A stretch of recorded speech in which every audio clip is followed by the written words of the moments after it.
Welcome to Can, the marketing podcast. I'm Ben from Human Digital, the B2B marketing agency. And I'm Steph from Q Marketing, making brands and rebrands shine since ages ago. This week, we're diving into the wild world of rebrands. From logo glow-ups to full-scale identity overhauls, we're unpacking the strategic, the emotional, and occasionally disastrous decisions that keep marketers awake at night and sometimes crying into their freshly printed brand guides. So whip out your chocolate chippy biscuits, hop into a Foursquare, and get out your phone and dive in this week.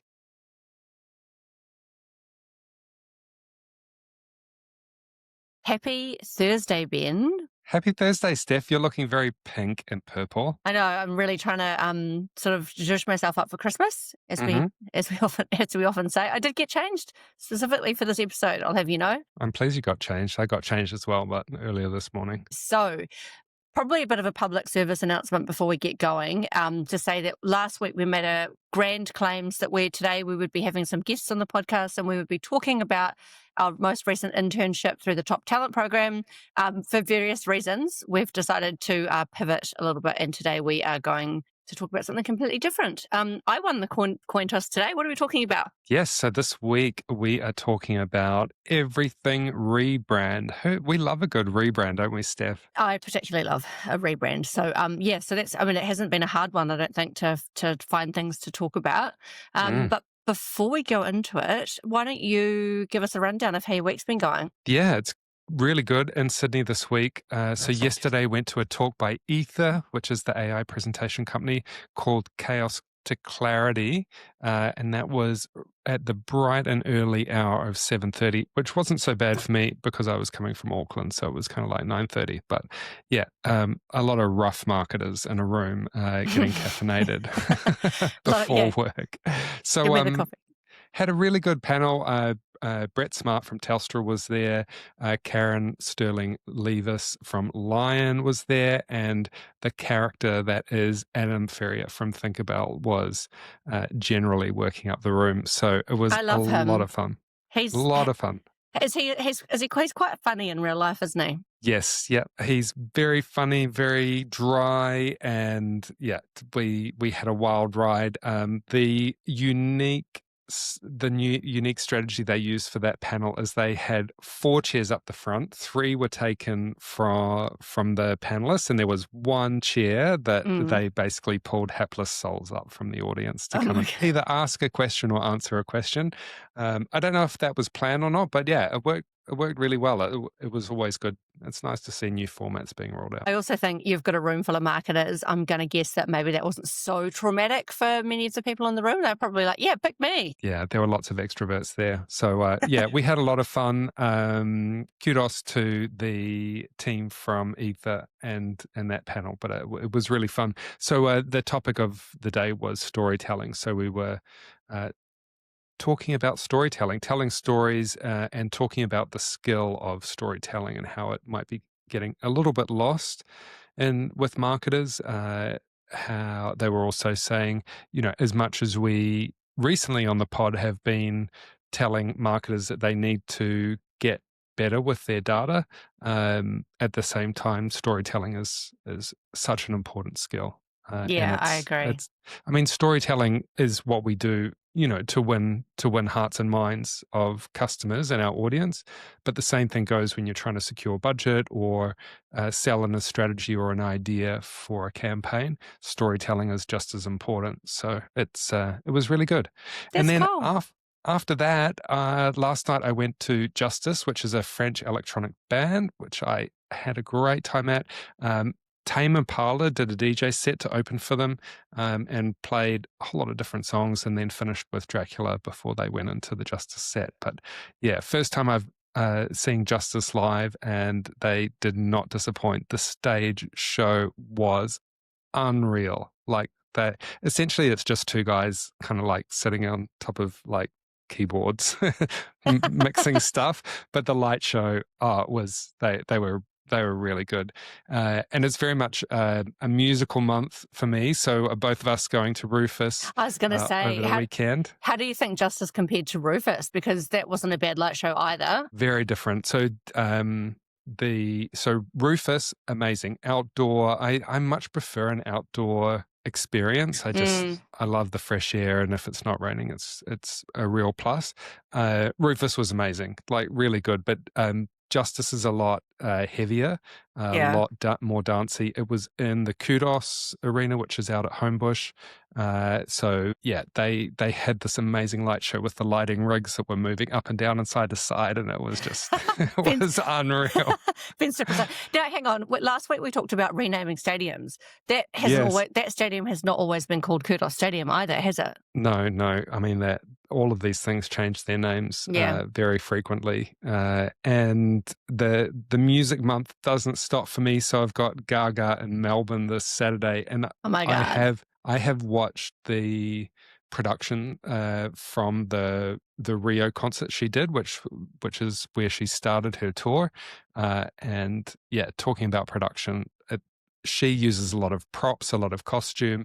It's a very, very theatrical performance that she puts on. So very excited to see Gaga. I'm going to hesitate, I guess, to say that you're going to come back and go, that was a masterclass in marketing. Oh my God. It's all master. Like speaking of masterclass in marketing, like the merch for both performances were good. So I'm not normally a big merch fan, but I have started buying T-shirts again. So I did buy a T-shirt for Rufus, which was $75, which was quite good. Really nice material, nice print. And then also I bought 2 Justice T-shirts as well. They were $60 each. Can tell Ben's got no dependents, single income, no dependents, just buys T-shirts and travels. You have to, I mean, a good T-shirt these days costs $75 anyway. So, it's a good investment, and it's a nice memento. Speaking of music, I in NZ and at Westpac, and yesterday there were pre-sales for the Mumford & Sons gig. So I managed to get myself a 1NZ pre-sale. And so I've been wanting to see Mumford & Sons for a really long time. I'm super excited. So I've decided that as much as August was my AI month, next year is going to be my gig year. So say yes to all the concerts, masterclasses in marketing.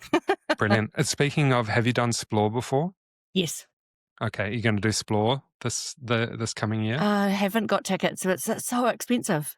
It is. I mean, it's 3 days. I think the base ticket is about $300, so it's actually value for money. Yeah.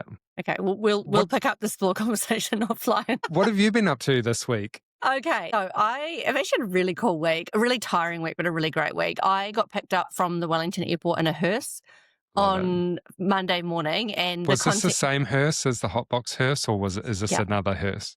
The same hearse. So essentially, I was so lucky to go down to Wellington, and we're shooting it's Hell Pizza's 30th anniversary next year, and so we're ahead of the curve. And I went down to film the video that we're doing for the 30th anniversary. And so Callum, the founder, picked me up in the hearse, and man, that thing it's just epic. And so I spent a lot of time just driving around in the hearse. We went back to the... have you driven it yourself? Oh, no, absolutely not. No. So you've been driven around in the hearse. It's got bench seats. It's got like full on. It's got suicide doors on the side, so you can open it up and like swing out your little, the thing that the coffin would go on. It's really cool. And but the best part really was sitting and interviewing a lot of the people who've been in that business for over 20 years. And I think if I can loop this back to marketing and talk about, often the key to brand identity starts with the founder. And there's nothing more powerful than hearing the story of a founder and the values that Callum has had and how that has run through the Hell business it was quite an emotional time actually, those 2 days, going and hearing the stories from people within the business. And it's just given me a real appreciation. And I feel incredibly grateful to work alongside that business. So yeah, it was so tiring. It's always tiring filming, but 2 days doing that sounds great. Brilliant. Yeah.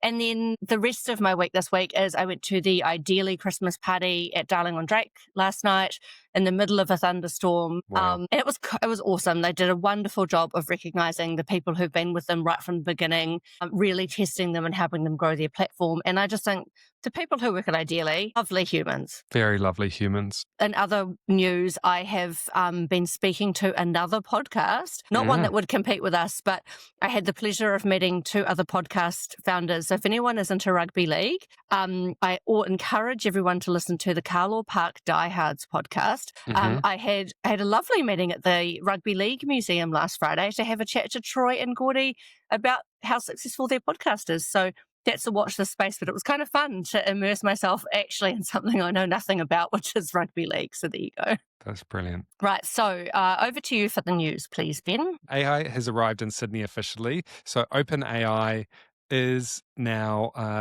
has an office here. So the team is focusing on supporting some of their local customers, partners, and users, and they are looking to expand into technical and specialized functions. So there's a number of big Aussie organizations already working with them, including CommBank, Wesfarmers, and Canva. So yeah, great to have an AI platform here in market. I'm sure over time they will be starting to offer their marketing wares once they get that up. I think that's only a matter of time when it happens, and they will become a marketing behemoth, just in the likes of Google and Meta and TikTok. 100%. Yeah, exactly. And then the only other news from my side this week is the announcement that Omnicom they've basically made a decision on which agencies in and which are out for New Zealand and Australia. So DDB will cease to trade as DDB going forward, and they're just merging and becoming McCann in Australia and New Zealand. So, I don't live in the agency world necessarily, but I know that that's going to have a bit of an impact. It's kind of the chat around in agency land. Bit of a shit time to kind of make the announcement, but probably best to have that news sooner rather than later. And we don't really know how that's impacting people on the ground, but you can sort of assume that where there's conflict of accounts, and some of them, I think VW, for example, is potentially one account that has got a conflict in terms of agency presentation. So there'll be a little bit of shuffling, and I think it's just an interesting time in agency world at the moment. It is. And I think there is a lot of opportunity for indies to step up and potentially pick off some conflicted clients or frustrated clients maybe that are wanting to mix things up. So yeah. A lot of job cuts as well. I'm not sure what the official numbers are, but yes, a lot of cuts. Typically with these cuts, they won't be creative and comms and things. They will mostly be middle back office type roles. But all the same, I'm sure there will be restructures and jobs being chopped. So a lot of that also means another opportunity for indies to grab some great talent as well as some great clients. I've already seen a little bit of opportunistic posting going on LinkedIn too, just as a side note. Yeah. Okay. Well, let's get on with the topic, Rebrand, Steph. Okay. So I know that you did a little bit of research, Ben, which was great. So often I'll do the research for this show and Ben will turn up and say some amazing things, which is great. And then this week, Ben and I had a pre-prod meeting and Ben's like, Steph, there's a difference between a rebrand and a refresh, and I've gone deep. And so I'm going to throw to you, Ben, to take us through. It's actually a really, really good point. And I'm pleased that you have brought it up. Let's, for a start, talk about the definition between what would we consider to be a rebrand and what in an actual fact is a refresh, and often how the two can get confused. Well, it is a bit of a grey space in between. And brands will often do refreshes and rebrands, and where you draw the line can be a little bit controversial. But essentially, a rebrand is a change of the brand and market. And I think where the confusion comes in is a lot of people see the brand as a logo. And I think unless you're in marketing, a lot of people really only understand a brand as being a logo. If you're a marketer or a designer, you understand that a brand is so much more than just a logo. It is the fonts, the colors, but more importantly, it's your position in the market and the types of customers that you're wanting to attract, and also the products and services that you're looking to sell. So a refresh is essentially pretty much keeping everything the same. You're not really changing your strategy. It's kind of business as usual, but you want to zhuzh it up a little, as they say. You want to make your logo look a little bit more modern. Maybe you want to choose a new typeface and a new font. It's just that cleanup. Much more logo focused, right? So if we're talking a refresh, that is we're probably thinking more about the visual assets as opposed to a reset on positioning or even a complete name change. So a rebrand is literally where you have changed the name of the business or the name of the product in totality. It is. And, a rebrand, it doesn't necessarily involve a company name change, but it could be a fundamental change on what you're doing and who you're serving. So yeah, I think about it like if you're doing a house, like it's a repaint, maybe you change the front door, put some new carpet in, that's a good refresh. But if you've got someone ripping out the guts and putting in a new bathroom in a house, that maybe adding another room, maybe that's a good way to or maybe a great example is your Greyland Villa, and it still looks like a villa on the outside, but all you've got is the shop front, and that's it. Indeed. Okay, so, yeah. Yeah, and I think, look, I've been guilty in the past of definitely saying, and talking about how many rebrands I've done, and which is why I think it's really good that you've made that point, because in actual fact, not all of them have been rebrands. Do we want to, I'm really keen to dive into a couple of examples. You said that you had a couple in that B2B space of what an actual, so let's talk about rebrands first, and then we can probably talk about the things that a little bit more common, which is in the refresh world. Yeah. So, there have been quite a few. I think one of my favorites is Arthur Andersen. Arthur Andersen was the company that was brought up in the Enron scandal. And so essentially... What did they do, Ben? Please take everyone on the journey of what Arthur Andersen did in the Enron scandal. I'm not going to get into the legalities of it, but they were a complicit partner in the dodgy dealings of that particular company. And so typically with these consulting companies, I've worked for one, I work for Deloitte. They typically have an accounting arm, which does your bookkeeping and your tax accounting and everything. And then you have your consulting arm, which is more business strategy. And so what they did is in 2000, Arthur Andersen Consulting, which was the consulting arm of that business, they won the right to split up. But the courts required them to change their name. So this wasn't a voluntary rebranding, it was compulsory. So essentially they needed to generate a new name, they needed to avoid any association, and I think unless you're close to what happened, a lot of people wouldn't realize that Accenture is the old Arthur Andersen and a part of that. So that's how well it like a good rebrand, if done well, can completely remove all association. Also, it's been a long time. Like, how long ago would that have happened? So the 2000 and 2002, I think, is when the rebrand happened. And I haven't done deep research, but this is what came up. But essentially, global naming exercise was launched and employees were invited to be involved as well. They came up with 2,000 name ideas.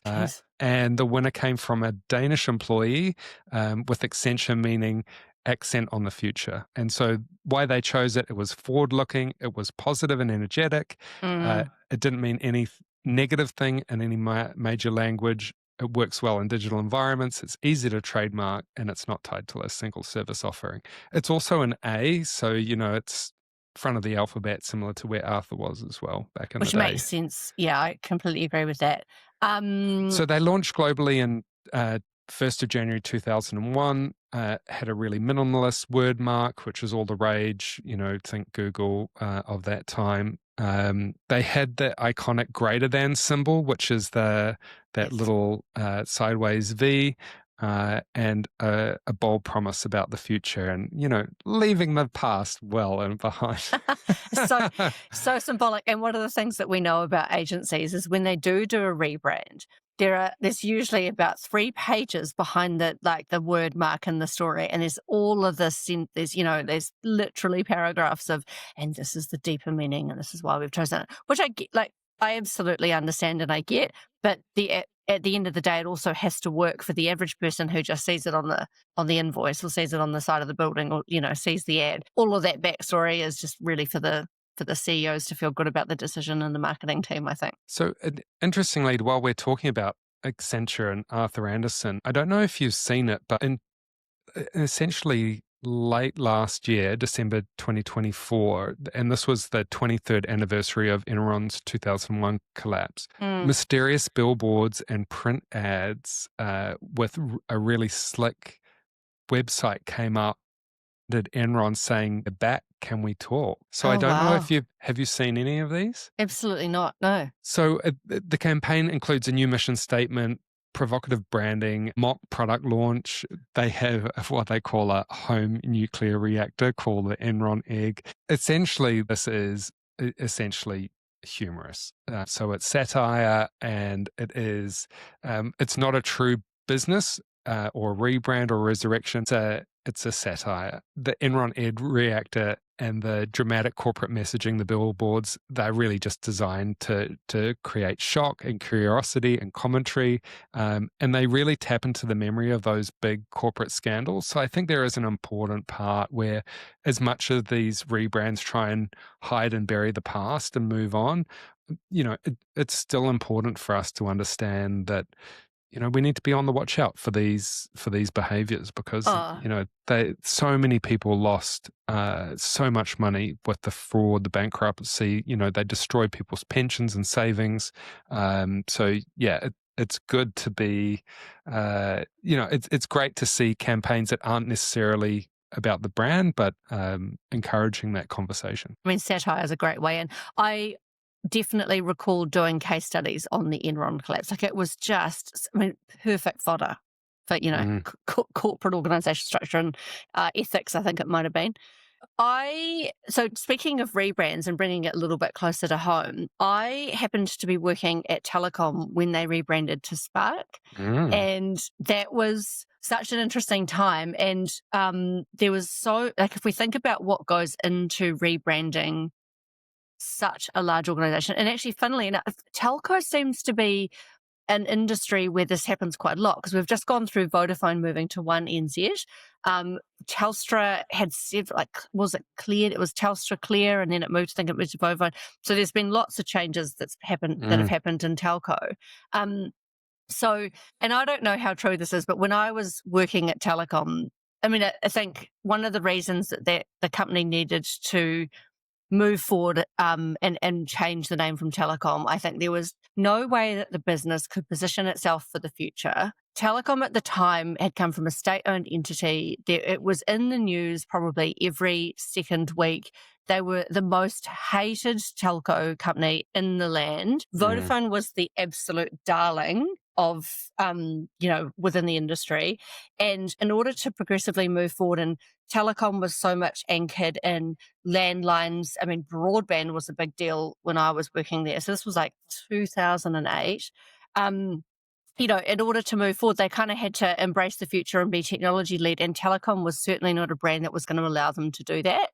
And, to your point around the greater than symbol for Accenture and the meaning behind it, Spark was designed exactly that. It had the element of movement. The actual icon of the graphic image of the Spark was designed to give dynamicism and movement and moving forward into the future as well. And that was obviously there were many, many people involved in rebranding that business, but the cost to rebrand a business is immense. Yeah.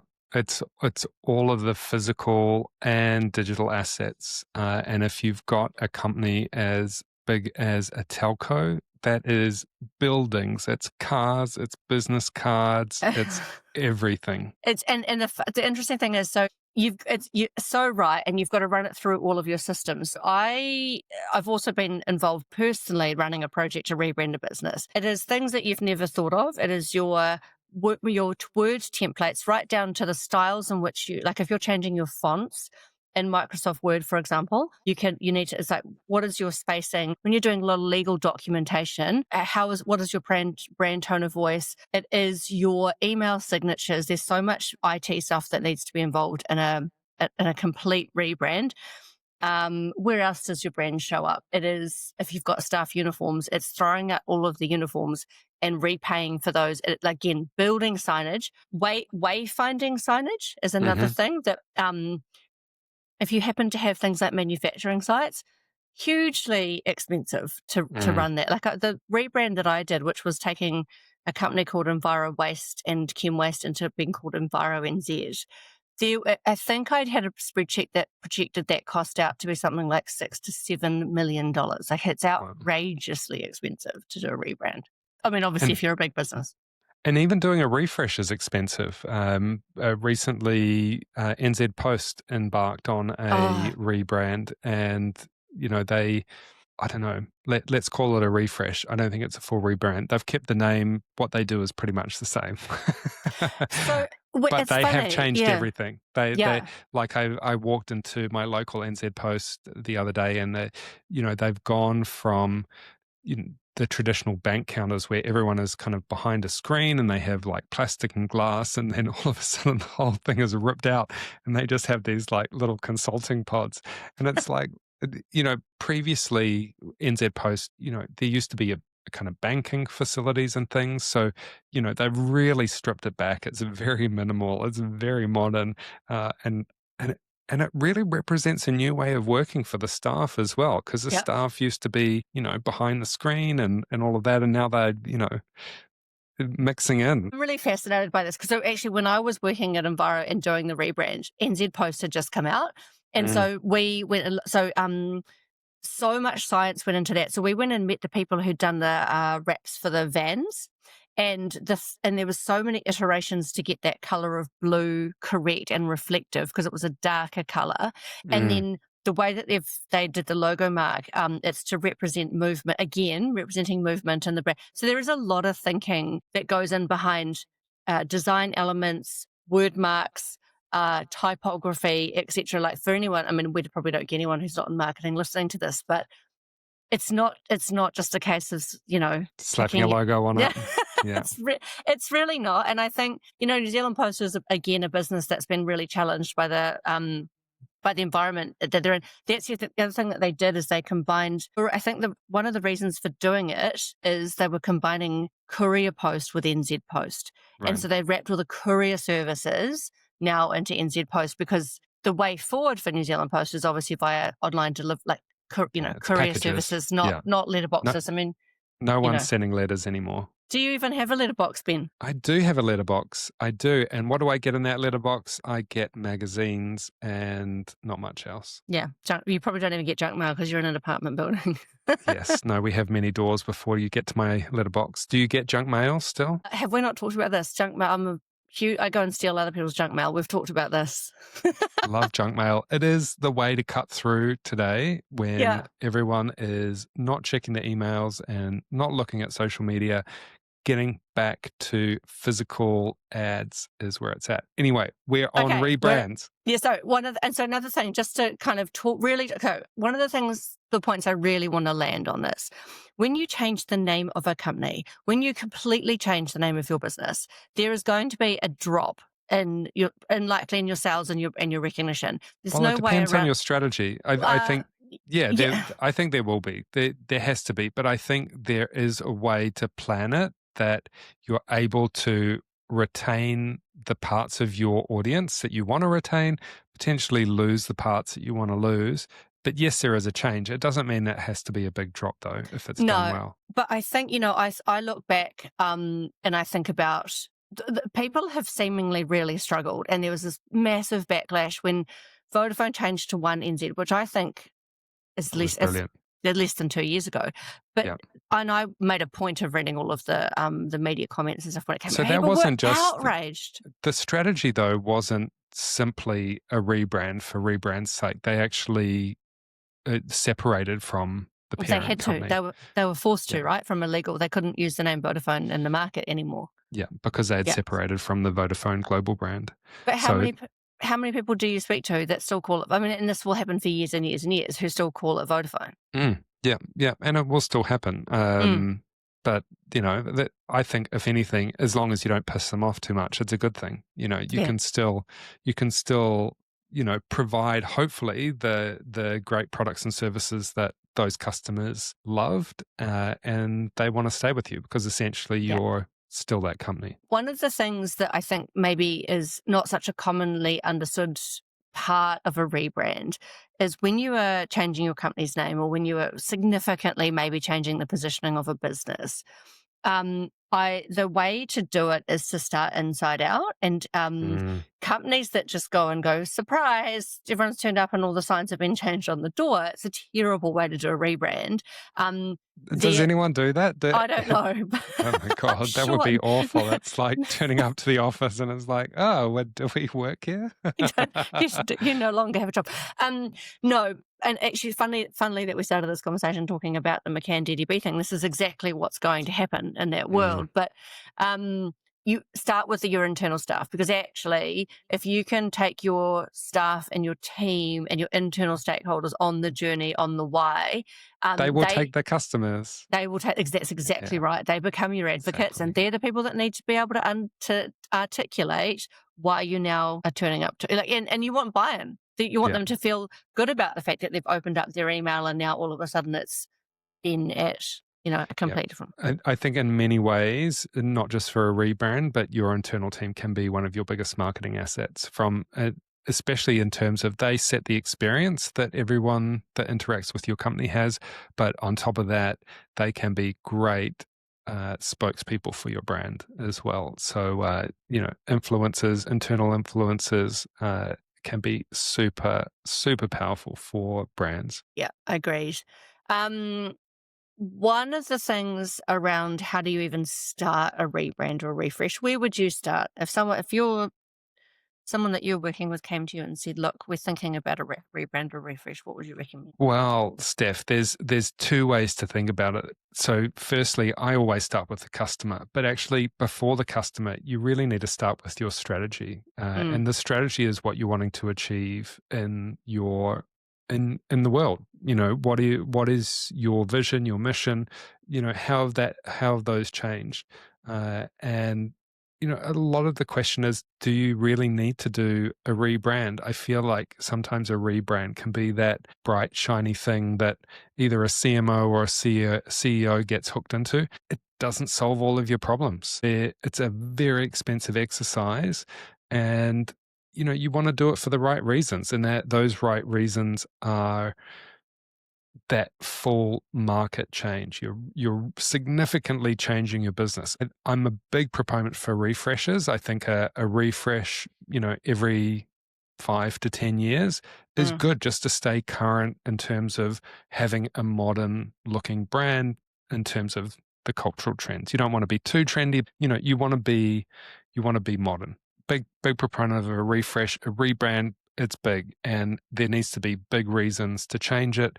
Those big reasons could be you're forced to legally, or you're not winning, and you're not winning because you're in the wrong market, or you have the wrong products and you have the wrong customers. So that repositioning, there is a reason for it, but it's very expensive, and you have to make sure that you've got the resources and the runway to do this, because these things are, at least 2-year changes, depending on how big your organization is. Oh my God, they're absolutely massive. And I would add to what you've said about your strategy, I would start with research.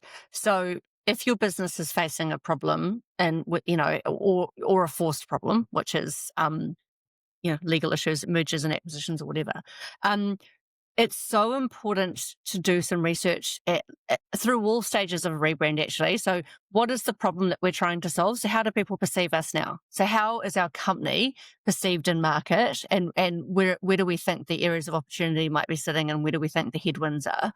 And then testing and throughout this entire process. So test the insight, test the logo mark, test the positioning, to test it internally. So when I was working in rebranding EnviroNZ, there was 18 months worth of research, and there was a whole done by Dentsu, and the work was speaking to councils, speaking to customers, speaking to the team, and speaking. So basically, you're getting a full 360 view of how are we seeing now? What are your attitudes towards the waste industry, effectively, and how do you want to move forward? So without that data, I mean, I feel like we say this all the time. Without that data, how do you anchor and make really, really big, expensive decisions without knowing kind of why you're doing it and what the problem is? Agreed. So there's some other examples that we have to talk about.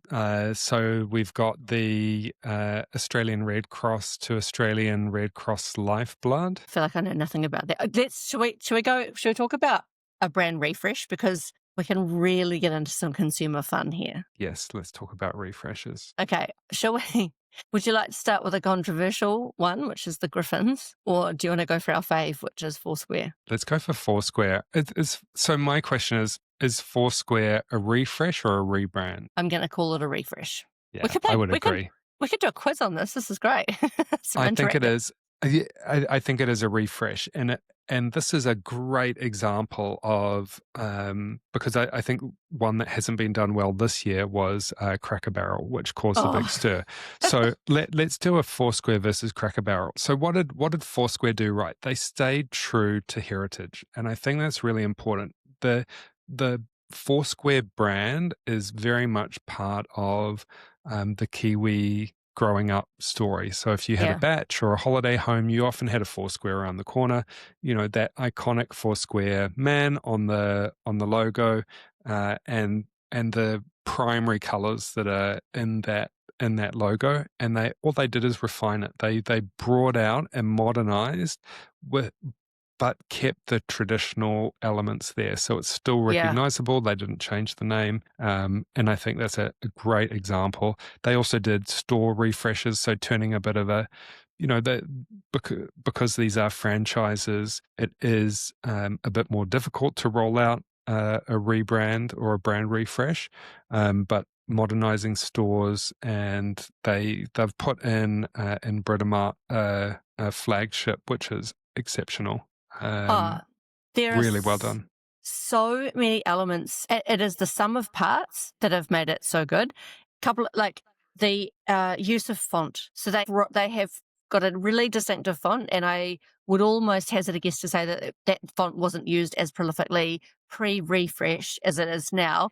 Distinctive brand assets like I've never seen before. So right down to the red vinyl flooring, which is really distinctive to a Foursquare. Things you wouldn't notice, but that when you're in that shopping environment, feel like Foursquare, like you and I would have grown up with, but in a much more modernized version. And again, using the old Foursquare man, he's incredibly distinctive. So that's 100% best in class brand refresh. Exactly. And I think they have done it really well. Where it hasn't been done well is where you don't listen to your customers and you just modernize without doing any research. And I think this is where Cracker Barrel comes into play. And so Cracker Barrel rebranded, they modernized the barrel, and half of the US, well, apparently, according to Reddit, lost their shit about that rebrand. So I tried to go into this. They took out, I'm going to absolutely mess up. They took out some really key elements that made it Cracker Barrel in the first place. And what I mean by that, I think, is the black man standing next to the cracker. There was some. I think they were worried that there were some racist connotations. I haven't gone deep on this, but I got quite interested in this whole Cracker Barrel chat. But have they reverted back? I'm not sure. Yeah, interesting. But yeah. But yeah, lots of outrage happening there. Okay, so another really controversial brand refresh that's happened in New Zealand in the last 18 months. Griffins, and, well, more controversially, specifically, the Cookie Bear. Mm-hmm. So, I'm not a big biscuit lover, so I'm not fully across this because I don't buy much in this category. But tell us about Griffins. Okay, so essentially, when I first saw they've refreshed the Griffins logo. The Griffins logo was always held in a red rondelle, and it was quite italicized. Right.